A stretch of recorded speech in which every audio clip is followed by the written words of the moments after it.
Salut à tous et bienvenue dans cette vidéo derrière le trône spéciale 3 ans de la chaîne. Comme d'habitude avec ce format, on va surtout parler de la chaîne et vu les circonstances également du parcours de la chaîne jusqu'à maintenant. On va aborder tout ça à travers plusieurs chapitres. Ça fait quelque chose de se dire que 3 ans plus tard, on est toujours là. J'espère que ça continuera encore 3 ans après cette vidéo. Bon, clairement, j'ai revu mes ambitions à la baisse. Pour la vidéo des 3 ans, j'avais imaginé un Throne of Game bien spécial, mais j'ai vu trop grand de base et pour le moment, je ne suis clairement pas assez organisé. Même tarif pour le projet Zombie dont je vous avais parlé dans le dernier DLT. Tout ça, c'est mis de côté jusqu'au moment où j'aurai vraiment tout en main pour proposer quelque chose d'assez convaincant d'entrée de jeu. Quand je vois comment des vidéastes qui de base s'en tirent beaucoup mieux que moi sur YouTube galéraient pas mal avec certains de leurs projets vidéo, je me dis que moi ça sera encore pire si je m'y mettais maintenant. Mais ce sont toujours des projets que je garde et qui selon l'avenir sortiront plus ou moins tard. Impossible pour moi de vous donner des dates, de m'avancer. Quand ça ne faisait qu'à peine un an que j'avais commencé les vidéos, je me souviens avoir voulu faire une FAQ. Je n'avais clairement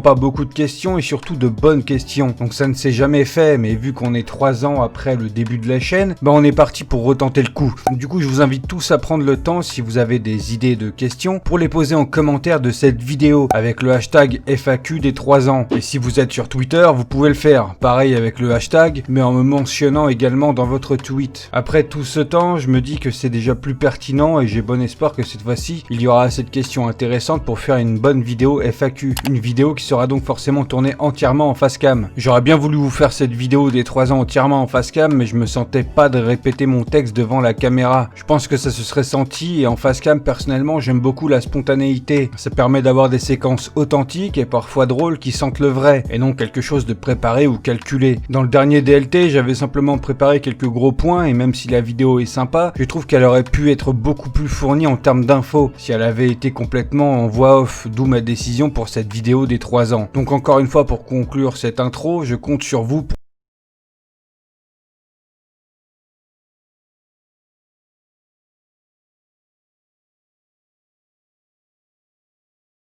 Alors, je me permets de faire un chapitre uniquement sur Utip. Beaucoup de choses ont changé sur le site depuis le dernier DLT. Et puis en plus, ça doit faire environ 1 an qu'on est sur Utip. Depuis tout ce temps, j'ai assisté à pas mal de réunions avec le patron, le grand chef. Il y a eu beaucoup d'échanges et Utip a toujours pris en compte ce que nous, les créateurs, leur partageons. Mais avant d'aller plus loin, je tiens à vous dire que d'autres sites de partage et soutien sont venus me chercher pour les rejoindre. Le premier, c'est un espèce de tout nouveau réseau social. Mais bon, clairement, Twitter et Utip remplissent le boulot en plus de l'onglet communauté sur YouTube. Donc j'ai pas vu l'intérêt d'être actif sur un site à moitié AFK et tout neuf qui a ses preuves à faire alors que j'utilise déjà pas mal de réseaux. Et l'autre site ressemble beaucoup à Utip ou Tipeee. Mais le truc c'est que je suis déjà sur Utip qui regroupe énormément de choses utiles pour moi comme pour vous. Donc aller sur un autre site de soutien, ça ne sert strictement à rien, mais bon, faut croire que de leur côté, ils pensent être indispensables. Le jour où Utip aura foutu la clé sous la porte, ce qui n'est pas prêt d'arriver, je penserai à vous. Pour résumer le pourquoi du comment, c'est bien de vous inscrire sur Utip. Tout d'abord, le site est vraiment simple d'utilisation. Vous créez votre compte et ensuite vous n'avez plus qu'à suivre les créateurs que vous souhaitez soutenir gratuitement. L'intérêt de faire ça, c'est que non seulement vous pourrez soutenir régulièrement gratuitement via les pubs, mais en plus de ça, en suivant les créateurs, vous aurez également des notifications réglables et un fil d'actualité regroupant tout ce que nous publions sur nos réseaux. Vous pouvez sélectionner les réseaux en particulier que vous voulez voir apparaître aussi. Ainsi, vous ne pourrez jamais rater les vidéos, les annonces importantes ou les lives. Mais ce n'est pas tout. Me concernant, je suis la 4e personne à avoir pris un abonnement FireTipper sur le site. Qu'est-ce que le FireTipper? C'est une personne qui soutient tous les mois ses créateurs préférés avec la somme qu'il souhaite, à partir d'un minimum de 3 €. Imaginons que vous prenez un abonnement FireTipper chez HeroSafe ou Botch, alors qu'en même temps vous suivez d'autres chaînes sur le site. Votre abonnement sera reversé en 3 parties. La première partie va à la personne via laquelle vous avez pris votre abonnement. Cette personne gagnera en gros 50%. 25% seront divisés et répartis à tous les créateurs que vous suivez sur le site en plus de la personne chez laquelle vous êtes abonné. Et c'est ce qui est cool avec le FireTipper, vous soutenez vraiment tous vos créateurs. Et bien sûr les 25% restants vont au site Utip. C'est un résumé grossier, mais voilà, 3 € par mois, je vous le dis franchement, on les sent pas passer. Alors attention, bien sûr, je vous parle de tout ça dans l'espoir que plus de personnes rejoignent le Utip, que ce soit pour visionner des pubs ou soutenir gratuitement, ou pour devenir FireTipper. Mais je tiens à préciser que ce n'est clairement pas une obligation, simplement que communiquer sur Utip, mine de rien, moyens, c'est important, donc je le fais. Depuis le début d'année, j'ai mis en ligne du merchandising sur Utip. Pour le moment, je propose seulement un t-shirt et un pull à capuche, tous deux unisex. Je rappelle que l'argent collecté via le Utip sert à créer une cagnotte qui sera utilisée dans le futur pour augmenter la qualité de la chaîne, que ce soit via du matériel pour le PC, lumière ou fond vert, ou bien encore des logiciels payants.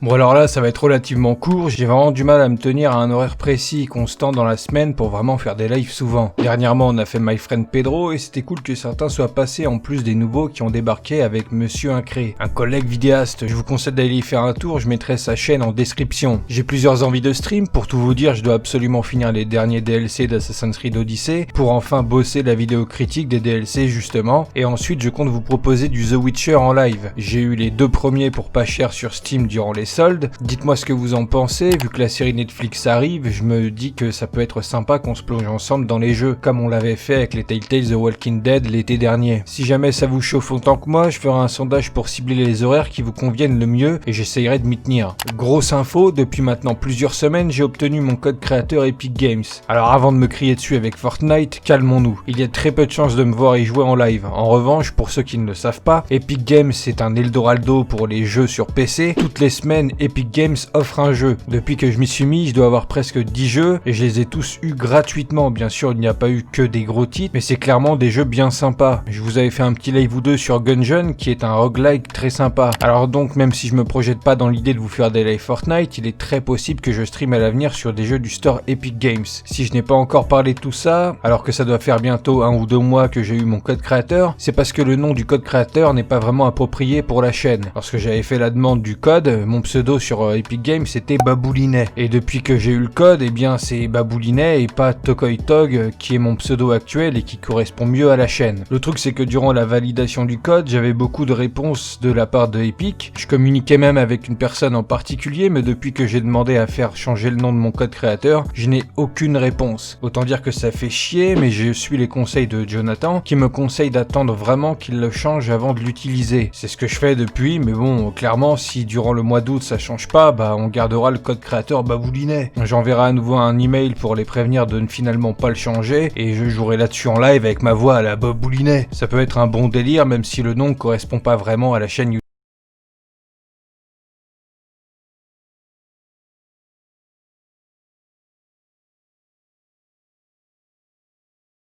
Si vous suivez assidûment les vidéos et en particulier les Derrière le Trône, je risque de me répéter, mais je trouve que c'est nécessaire. D'une part parce que ça fait toujours un petit rappel et d'une autre part parce qu'il est possible que ce soit votre premier Derrière le Trône. Je me suis lancé sur la chaîne YouTube il y a maintenant 3 ans et comme j'ai déjà pu le dire dans le précédent DLT, faire des vidéos sur YouTube sur des sujets qu'on adore et qu'on aime partager, c'est une excellente expérience et je la conseille vivement à tous ceux qui se projettent dans l'idée de faire des vidéos et surtout à toutes celles et ceux qui ont un minimum d'épaule parce que c'est clairement pas le monde des bisounours. L'entraide, le partage, etc. 600 sacos.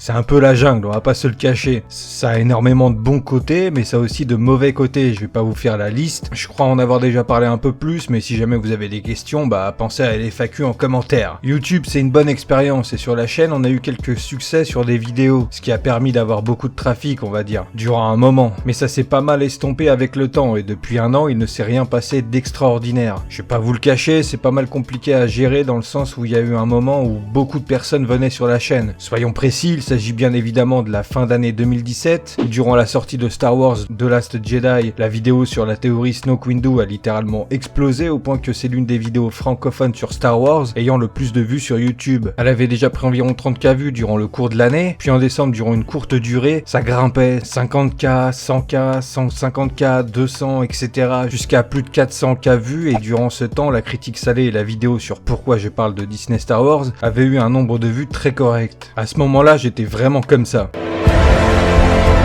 The prophecy is true.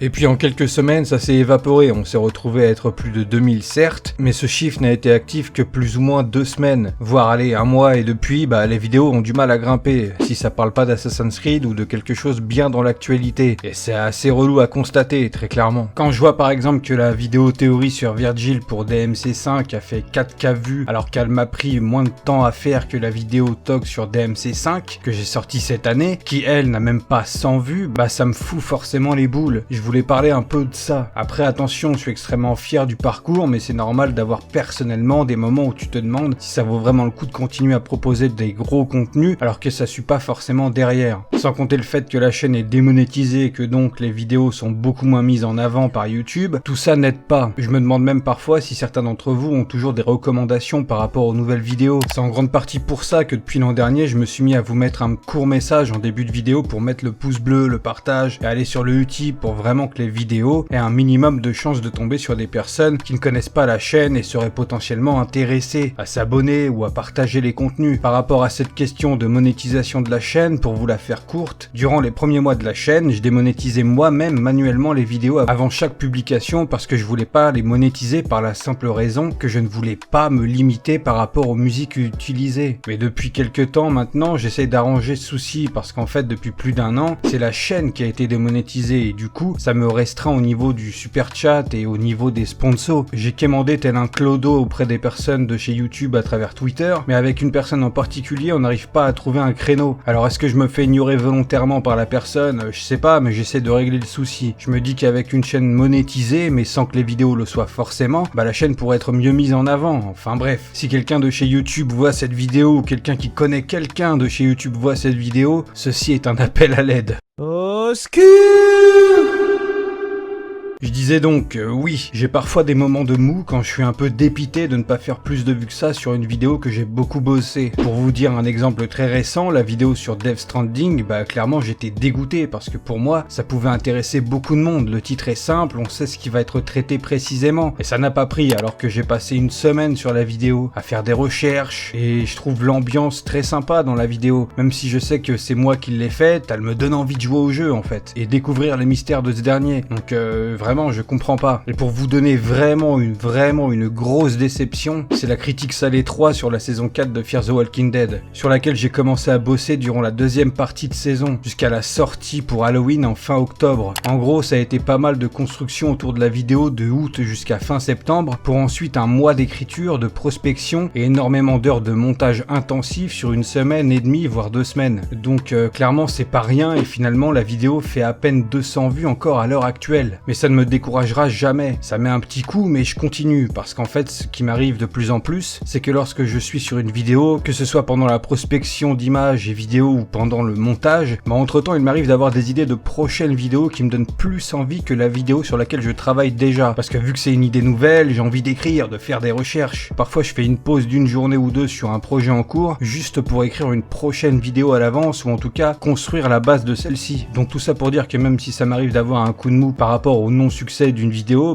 j'ai toujours envie d'en faire une autre derrière, et ça, tant que je serai dans cet esprit, je ne suis pas prêt de m'arrêter. Ce qui nous amène à un autre point par rapport à l'avenir de la chaîne, c'est mon propre avenir professionnel. Depuis la fin d'année dernière, j'ai fait des démarches pour créer ma micro-entreprise, en gros de l'auto-entrepreneuriat. Pour résumer rapidement, je propose du montage vidéo, de la photographie et du visuel avec Photoshop, etc. Au moment où je vous parle, j'ai pas mal avancé sur le projet et je suis dans l'attente de mon immatriculation. C'est carrément privé ce que je vous raconte, mais c'est pour vous prévenir d'avance qu'étant donné que je me lance dans cette aventure professionnelle, il est plus que probable que dans quelques mois, le rythme des sorties de vidéos change pour une seule vidéo par mois, voire deux, si l'une d'entre elles est vraiment courte. Bon, c'est déjà un peu le cas par moment selon les mois, et imaginons que je me lance sur une vidéo très longue comme une critique salée ou un pourquoi, qui demande énormément de temps pour dérush le film ou la série traitée, et beaucoup de recherches, sans compter le temps d'écriture, il est possible pendant un mois qu'il n'y ait pas de vidéo, ou alors une courte, histoire de quoi, mais bon, c'est vraiment si au niveau professionnel ça marche du feu de Dieu. Donc dites-moi merde. Merde. Enfin voilà quoi, l'avenir de la chaîne n'est pas menacé, mais le rythme des vidéos va sûrement diminuer d'ici les mois qui arrivent. Et comme d'habitude, vous serez tenu au courant si vous me suivez sur Twitter, ou que YouTube vous balance bien les statuts de l'onglet communauté. Ou alors il y a toujours Utip, si vous m'y suivez, vous aurez tout le fil de mes activités en tant que Throne of Games sur internet.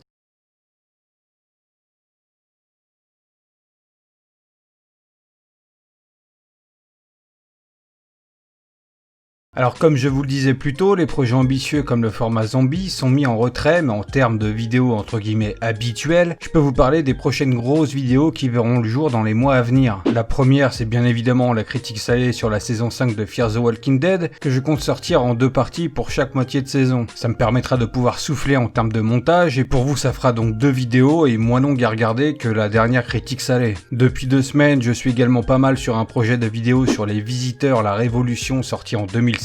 Il faut savoir que je suis un grand fan des Visiteurs et que je compte rendre un minimum de justice à cette histoire qui aurait mérité un meilleur film malgré que ce dernier a apporté des choses intéressantes. Je ne suis pas encore décidé à 100% pour le titre de la vidéo, mais le sujet sera vraiment porté sur le fait que le film apporte du potentiel, mais un potentiel gâché vu le résultat et toutes les critiques qui n'ont fait que descendre le film alors qu'il méritait d'être un minimum défendu sur certains points cruciaux. En excluant la presse, j'ai vu très peu de critiques YouTube prenant la peine de reconnaître que cet opus aurait pu être une bonne suite. Autre projet, durant les mois précédents, j'avais commencé l'écriture d'une vidéo sur un possible film District 10, une vidéo un peu review analyse de District 9 et de ce qu'on sait autour des films de Neil Blomkamp, avec une pointe de théorie pour une suite que j'attends depuis très bientôt, 10 ans. Donc j'ai très envie de la faire cette vidéo. Bien sûr, en septembre, la sortie de ça, chapitre 2 débarque et je ferai forcément une grosse critique sur le film. La vidéo sur le premier chapitre fait partie des vidéos qui ont bien marché sur la chaîne. Il y a aussi une vidéo mélangeant théorie et espoir pour le film Star Wars qui sort en fin d'année. J'ai commencé à l'écrire quand le premier trailer est sorti, donc ça fait partie des vidéos qui vont potentiellement sortir dans les mois qui arrivent. Bien sûr, les classiques Throne of Games, of Movies et séries, il va y en avoir aussi. J'ai déjà une idée pour les 3, surtout pour le Throne of Movies qui va traiter d'un vieux film des années 90, qui a marqué mon enfance. Comme pour Casper, la vidéo ira plus loin que de la simple présentation. Donc voilà, même si l'avenir de la chaîne n'est pas gravé dans le marbre, et que j'ai parfois des coups de mou, les idées de vidéos ne manquent clairement pas. Donc voilà pour ce Derrière le Trône 6, j'espère que malgré l'absence de facecam ça aura été agréable et que vous avez passé un moment sympa. Bon clairement avec ce format je peux pas vraiment vous offrir grand chose en termes de contenu, c'est une vidéo vraiment réservée à ceux qui en ont quelque chose à faire de ce qui se passe sur la chaîne en dehors des vidéos, tout ce qui se passe autour. Je trouve ça important de vous faire une petite update au moins 1 ou 2 fois par an. Encore une fois je compte sur vous pour cette FAQ, ce sera full facecam garanti. J'espère que durant les mois à venir la communauté va continuer à s'agrandir doucement mais sûrement. Partagez la chaîne à votre entourage, parlez-en, c'est un travail d'équipe mine de rien une chaîne YouTube. Moi je vous balance des vidéos et vous derrière vous me soutenez et c'est comme ça que ça marche. C'est vous les personnes les plus importantes de cette aventure YouTube. Sans vous, ça rime à rien. Je remercie 1000 fois toutes celles et ceux qui sont déjà actifs depuis longtemps, qui soutiennent via Utip et qui partagent les vidéos. C'est vous qui me donnez la force de continuer à faire tourner le bazar. Je vous souhaite à tous une excellente soirée ou journée. Sur ce, je vous dis à bientôt pour une prochaine vidéo.